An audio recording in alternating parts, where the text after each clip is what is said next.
together. So let me introduce Fabiola Del Rio, who is the Executive Director of Marketing Communications, Customer Care and Insights at Panda Restaurants, and her colleague Kevin Holmes, who is Executive Director of Marketing and Communications. Kevin and Fabi, come on up.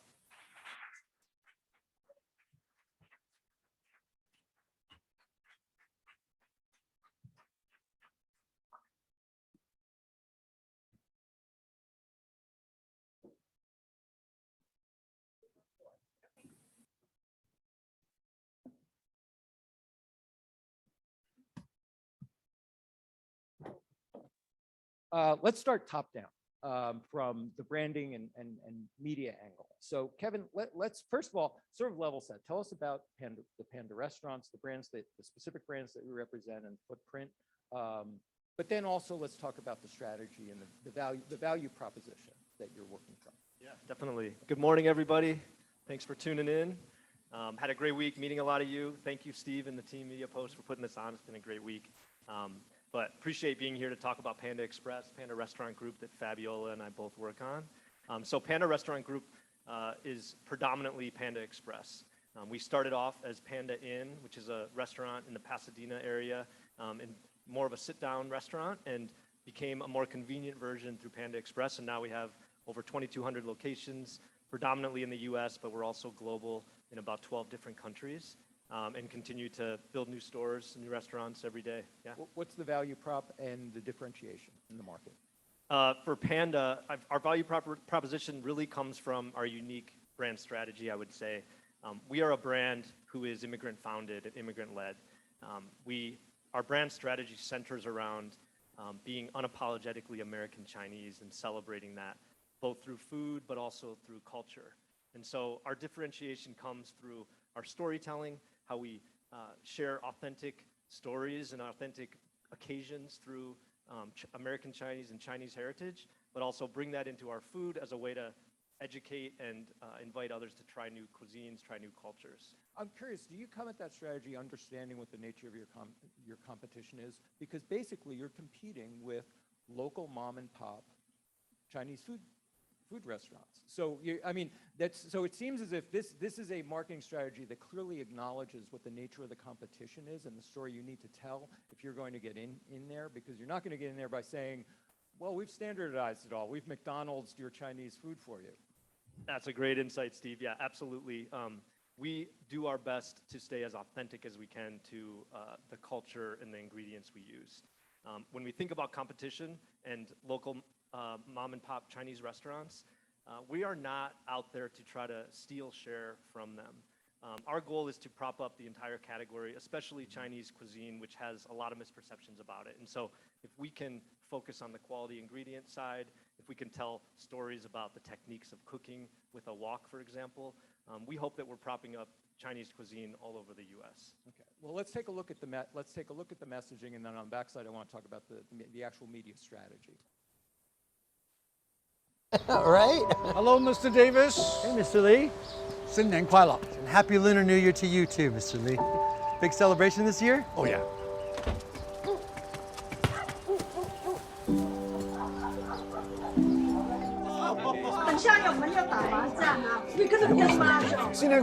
Welcome. Jordan, would you like to join us? Don't forget to take your shoes off.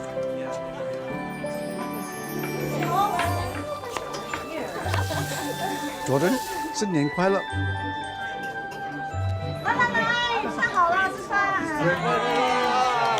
Orange chicken. I help with them. How do you say that again? 新年快乐.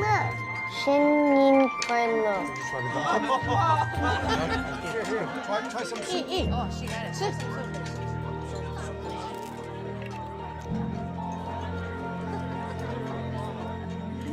Bye. Come back anytime, Jordan. This year a little bit different here. Grandma miss you. No.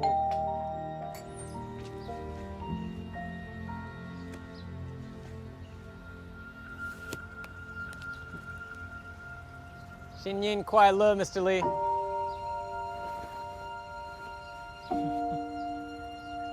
Happy New Year to you too, Jordan. We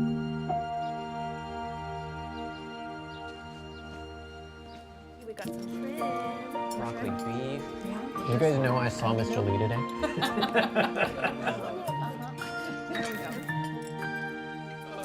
Remember what we were saying earlier? 年快乐。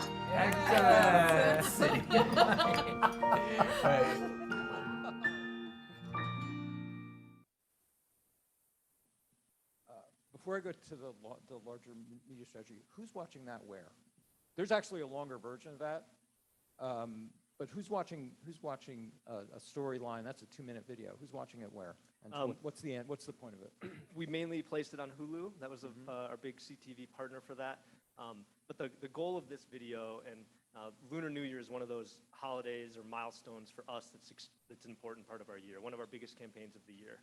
We use it as a way to create inclusivity, invite others in to learn about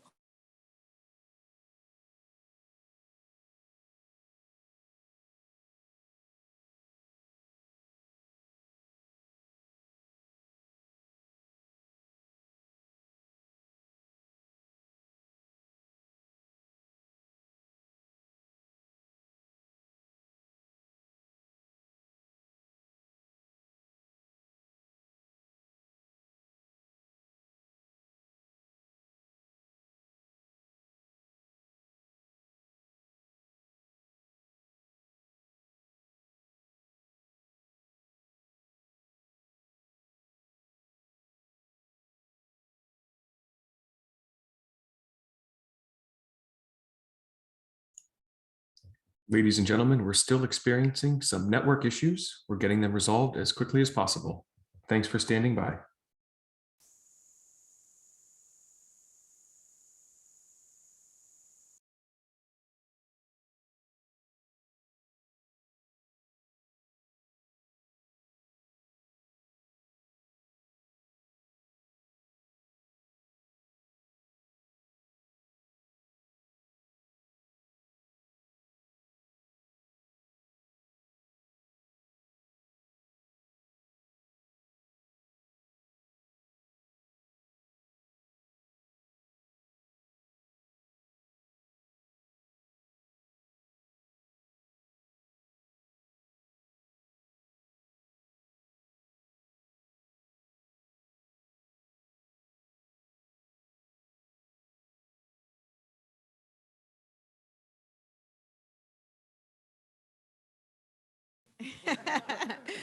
We've been inspired by the mainstreaming of Dia de los Muertos, if you're familiar, right?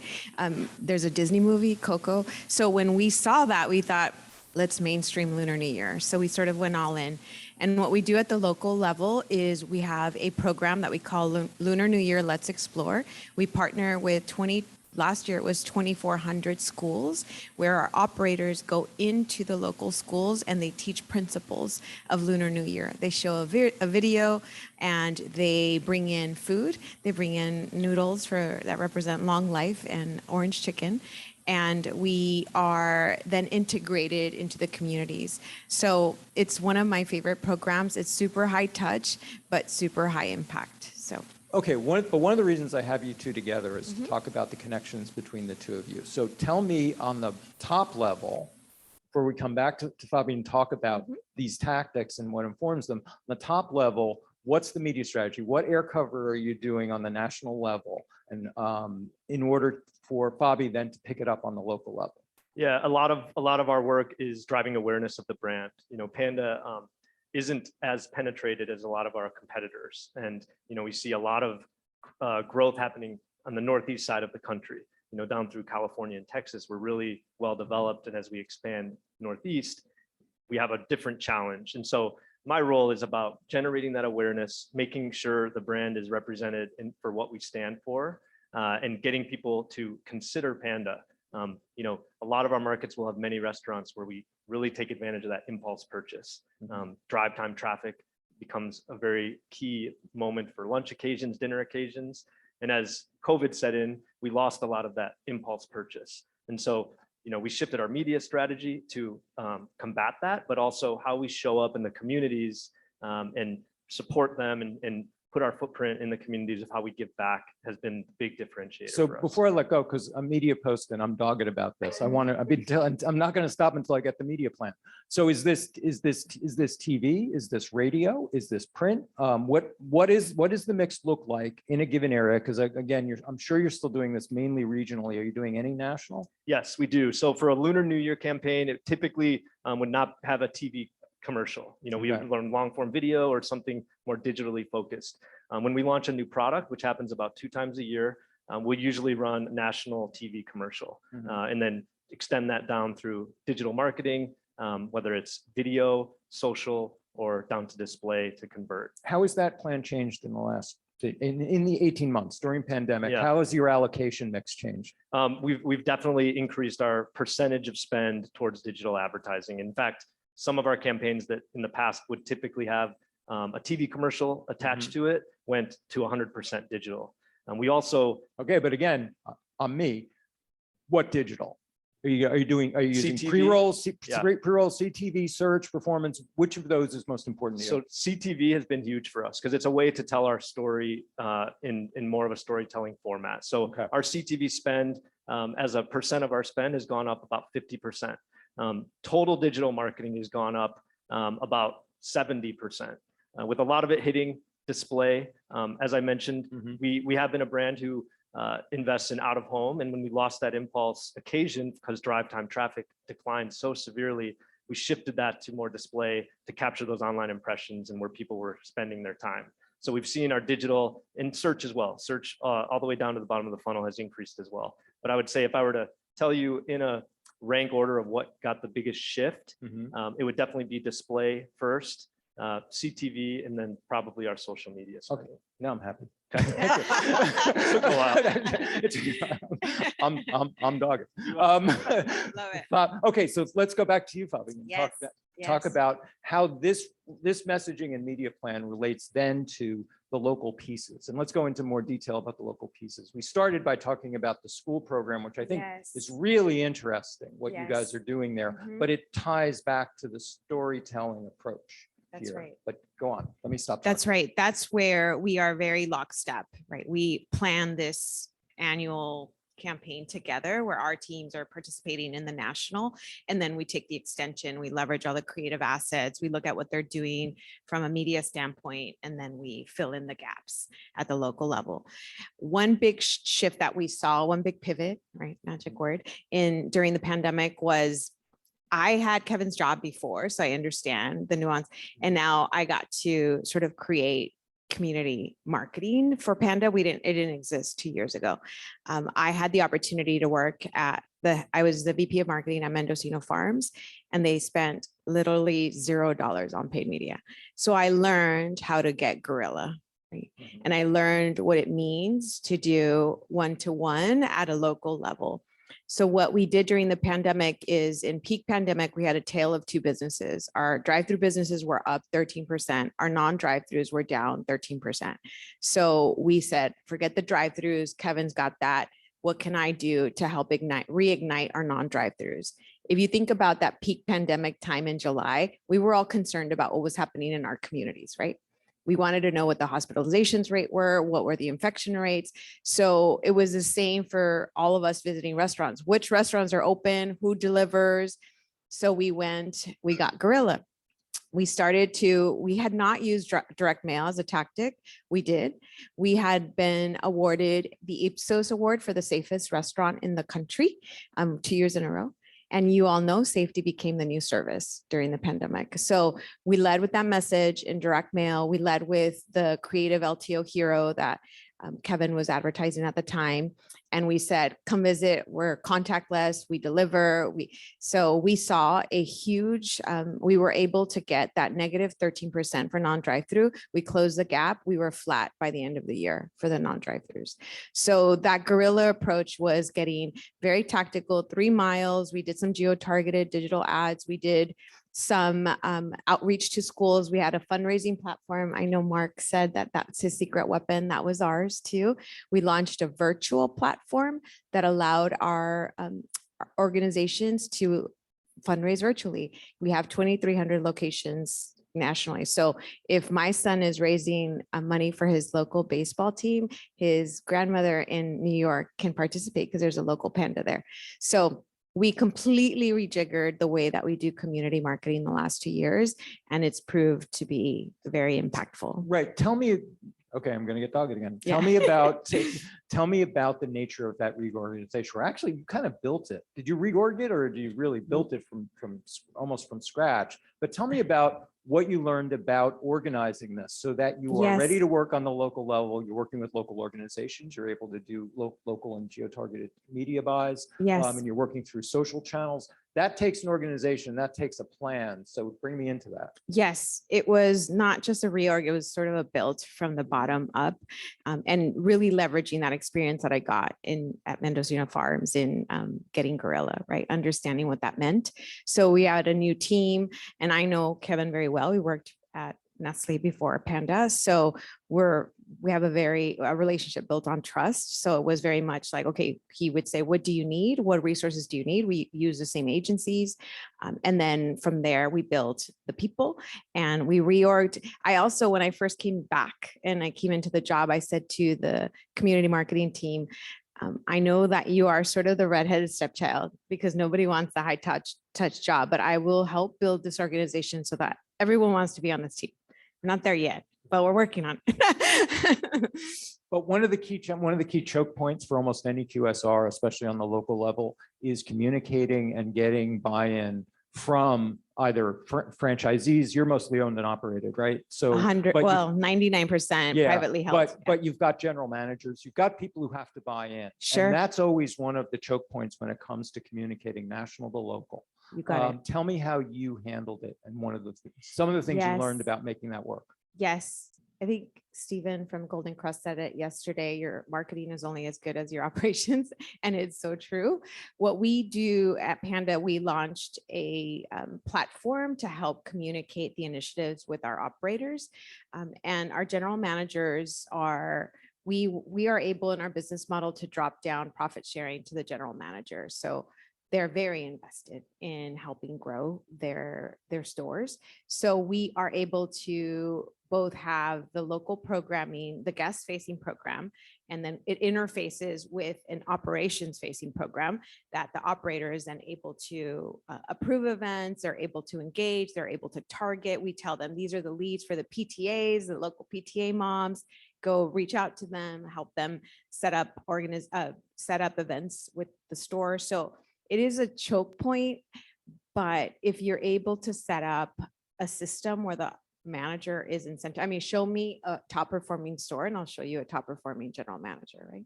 So that is the key, is getting the manager on board. And they really believe. What did you do?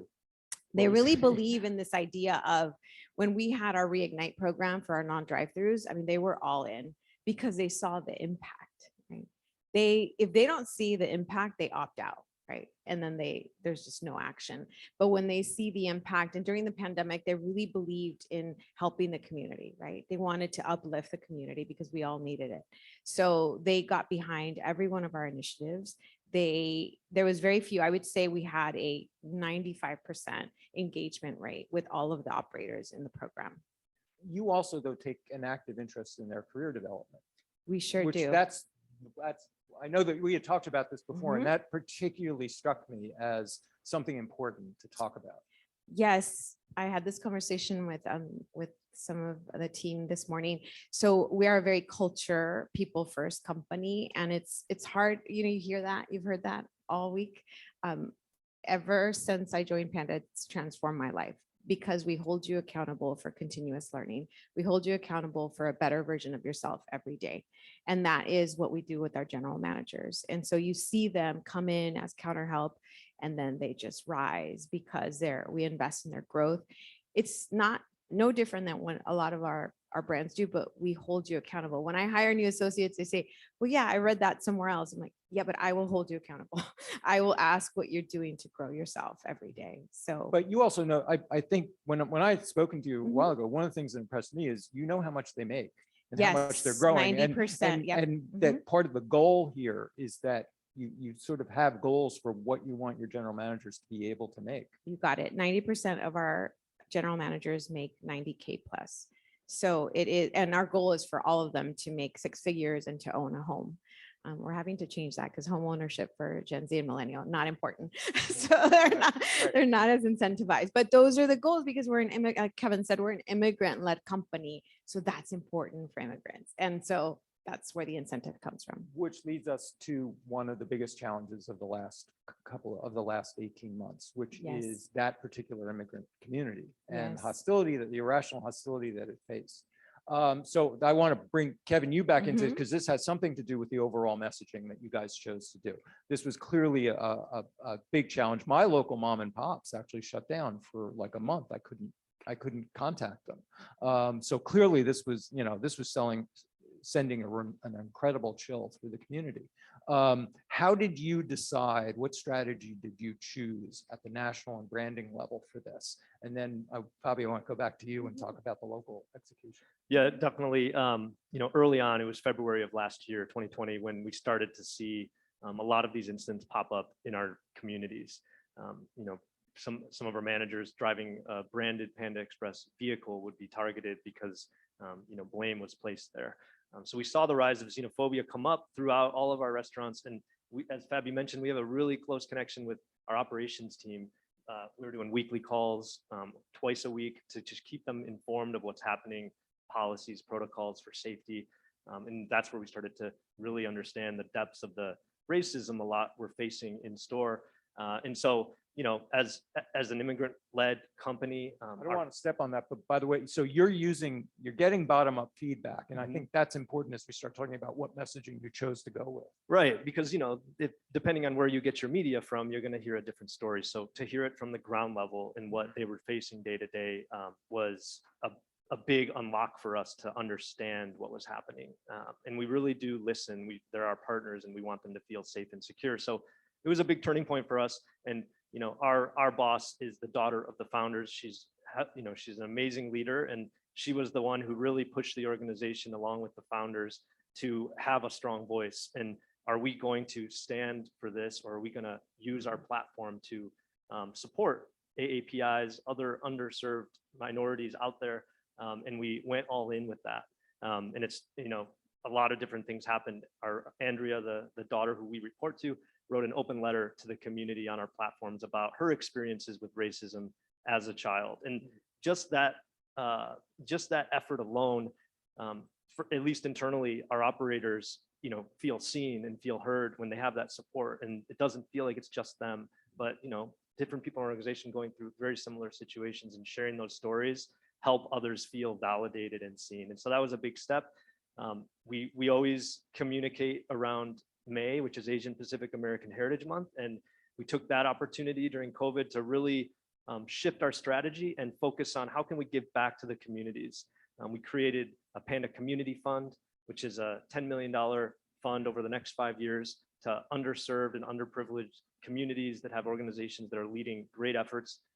And we spent the month of May partnering with really local charities across the US, 8 different ones, to provide donations and funding so they could continue their mission, and we could use our voice and our platforms to shine a light on the great work they were doing. What did you do on the brand messaging level? What choices did you make about how, as a brand in public, in the TV, the video, the radio channels, what's the messaging going to be? Because this is a hard problem to solve. Yeah. Do you lean back and ignore it and simply say, we're happy, great food, please keep coming? Or do you lean into this or find a way to talk about this as a brand?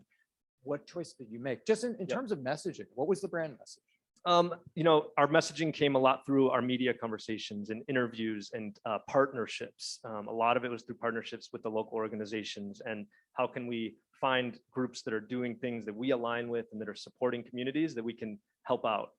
So our messaging became us using our voice to make sure that this issue, this challenge, was very visible to people. And in the past, we were much more of a silent supporter in this space. But this was really the first time where we really leaned in and used our voice to communicate. But it wasn't necessarily done on sort of the top line brand message level. It wasn't like, knock this shit off or something like that. No, it wasn't that. So you decided that, so I want to, because this is like an important media and branding moment, Yes. is how you decide in a situation like this, what you're going to do on the top line messaging. If you're going to decide not to make some big, bold statement up here, Yeah. then instead you decided we're going to do this on a more ground level. Well, we thought about it at a bigger level than that. We thought about, we are a brand that gives, whether it's through philanthropy, through community, through whatever it is, we're a brand that gives. That's how we view ourselves. And so we shifted a lot of our messaging to focus on health and safety at the highest level. We ran a number of PPE donations to hospitals, frontline workers, food drops across the country where our operators were showing up with meals for folks. And that support is what we led with. And it got us to, be visible for how we're showing up in our communities so that we can then lean into the conversation of, the racism, the xenophobia we're seeing is not right. And, we need to stop that, but we're not gonna lead with a message of, hey, we see what's going on and we need you to stop that. Right. We're gonna lean on our strengths, which is giving, and show up through all the issues going on, still with positivity and giving back as a way to break through that clutter of, it's not gonna, these situations aren't gonna hold us down. They're not gonna hold us back. We're gonna power through it. And that's how we support. And then how did you pick it up on the local level? Yeah, so we've had a couple of activations where we partner with local, like a community playhouse that's putting on a play about inclusivity and curiosity, and it'll say brought to you by Panda Express, right? A cultural sponsor. We've also taken all of the donations that Kevin's team has led. There's a $10 million community fund, and there are other national programs that we run, and we localize it. So when you walk into a Panda Express, we will tell you in Q1 of 2022, we're working on it right now, how much your community raised to impact that social impact around that 3-mile radius, right? Because we thought, okay, that's what people care about. Not necessarily what you donated to Children's Miracle Network, but what did you donate to the places that I care about? So we're bringing it down to the store level. That's a good idea. And That's a good idea. Thank you. See, and obviously I don't say that lightly because apparently I'm like the curmudgeon in the house. I want to leave time for questions as you guys think of a couple of questions. Key learning or course correction that you guys made over the last 18 months. What did you learn? What did you start out doing that you changed as a result of either feedback or resistance in the market? I can start. So we are both classically trained marketers, grew up in CPG marketing. And when you join the restaurant industry, there's a little bit of a shock, right? Of like, whoa, there's like a little wild, wild west. So I think for me, the biggest lesson is that in our culture, it's all about continuous learning. And so we do all of the things, right? We work on ourselves. And but I think it's equally important to unlearn habits and to have this mindset of, this is what I can do, right? This is my guardrails. I've learned that there are no guardrails, right? And anything is possible if you have the right mindset. So we adopted direct mail. We hadn't used direct mail in decades, right? Because we thought that's so, but it was actually an on-ramp for digital adoption because we led with go online, right? Order online. We were able to, we talked about the Lunar New Year program where our operators go into the restaurant. We're actually, I mean, we're a little bit tight now because you guys all know what's happening in operations. So we're going to have to pivot again. So I think one of the words that I heard most this week was agility. And I would say that will continue. And as marketers and as business professionals, the most important aspect is agility, low ego, right? You don't know it all. You don't. So being open to hearing what other people are doing is always something that is something that's been reinforced to me. Course correction. Yeah, for me, this COVID opportunity really gave us the chance to create a better connection with our operators. We had a strong connection before, but I think the communications we have now have really increased and much better partnerships across the way for that. And for us, as we started to introduce new health and safety policies, whether it's face masks or deep cleaning, all of that, it was very much a test and learn for us. We quickly started to institute these policies, and only because we were able to speak directly with the operators and understand, okay, how did yesterday go?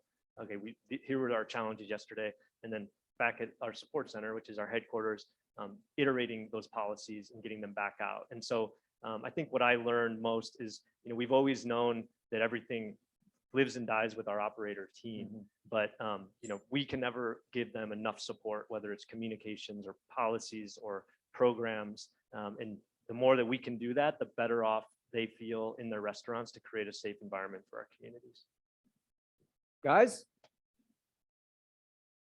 Questions?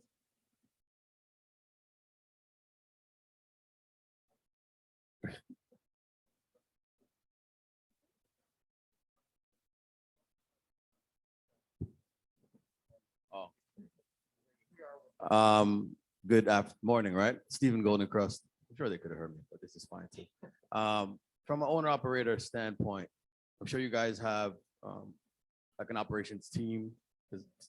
Directly to your last point, what's your split? Because we have a much smaller footprint, but naturally to get that message to the manager and for them to pass it down to the rest of the team, I'm just wondering how well equipped, what's your split like as it pertains to restaurant count and let's call it an operations manager for general terms? So we are privately held, Stephen. So 99% is privately held and operate. So our founders own all of it. We have some licensee agreements with airports and with universities, but other than that, it's pretty locked in, and we call our co-founder Chief Inspiration Officer, and operators will do whatever he asks. Let me turn the table since none of you wants to ask a question. Let me ask a question of you. How many of you also saw a sort of surprising bump in the effectiveness and use of direct mail over the last year? Because I've been hearing it across a lot of different segments, service, finance, and QSR, that direct mail was sort of the unexpected killer medium, because people, I was told this by a couple of marketers, people paid attention to their mail during the pandemic in a way they never had before, because it was like the only outside news they were getting. Right. But that dynamic, which the early web, because I was there back in '95, the early web knew, was that physical piece, bringing it to the computer with the URL, has an amazing power. And I'm always fascinated by that. That's right. I think it's a page from the D2C playbook too, right? Yeah. It's all the direct mail that I've gotten in the last couple of years. Right. Warby Parker, Allbirds, Casper, Away. So we took it from them. Yeah, they discovered that too. Bobby, Kevin, thank you so much. Thank you, Steve. Thanks, everyone. You.